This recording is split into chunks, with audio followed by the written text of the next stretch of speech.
What would I say to someone that is thinking about planting a church? I would say do it. Hear God's challenge to you and go out and do it. Accept the adventure. There is nothing better than expanding the kingdom of God and to see people coming to the saving knowledge of Jesus Christ. I would encourage you to meet with someone that has planted a church. Reach out to me, William Raposa here at Centerview Church, and come and just sit down and to listen to what someone is doing so that you could be inspired by that yourself. By far, the most important thing that I can tell to a new church planter would be that the team is so important. Of course, God is first and it needs to be rooted in prayer. That kind of goes without saying. But I can tell you that without Robin and the leadership team and the network team at Lift, but also without my own leadership team at Lift Mohawk, my church wouldn't exist. But the coolest thing is that as much as that it is stressful, and as much as there is a weight of responsibility in leadership, my church is sort of the wrong word to use. See, it's not my church, it's Jesus' church.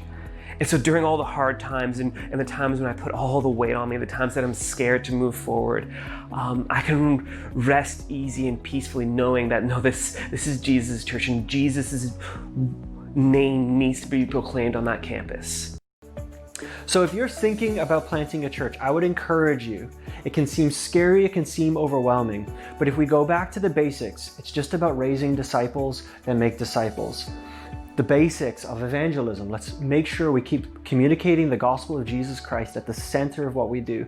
Church planting is actually really, really simple. It doesn't need to be overwhelming and it doesn't need to be complicated.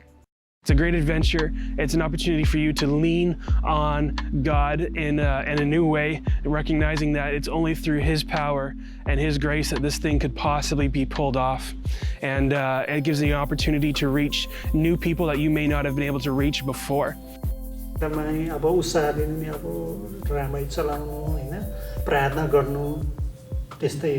So I encourage people to pray before they started church, to give their life to the Lord.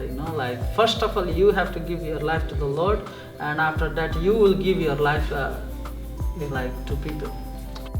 I believe that yes, planting church is not my work, it's God's work. And I'm just be an instrument of God to really do His work. So in order to be His instrument, His tool, or whatever, right? And yes, need the prayer.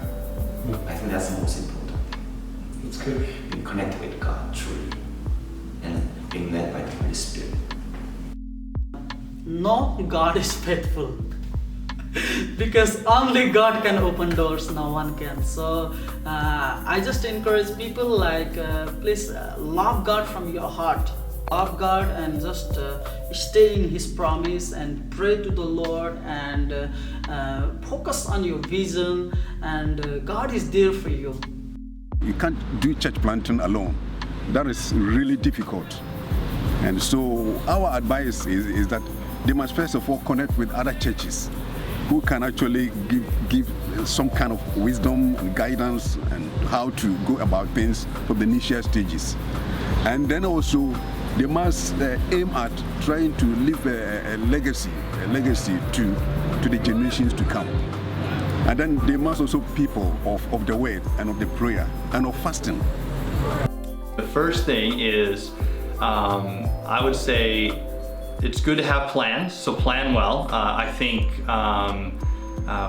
lots of people who plant churches are gung-ho and passionate and excited. We need to have a plan. So that was one thing I learned quickly, is that I needed to make sure we had a plan of approach. Also, with that kind of, the other side of the same coin is not everything is going to go to plan. so when you're planting, good to have a plan, but don't be surprised if not everything goes towards exactly the way that is planned. Okay, so that's kind of some advice. Some advice is to have some close friends or family that you can turn to and that will rally around you and pray for you. I think just having a good group of people that you can turn to and talk to has been really good. That support group has been really, really good for me.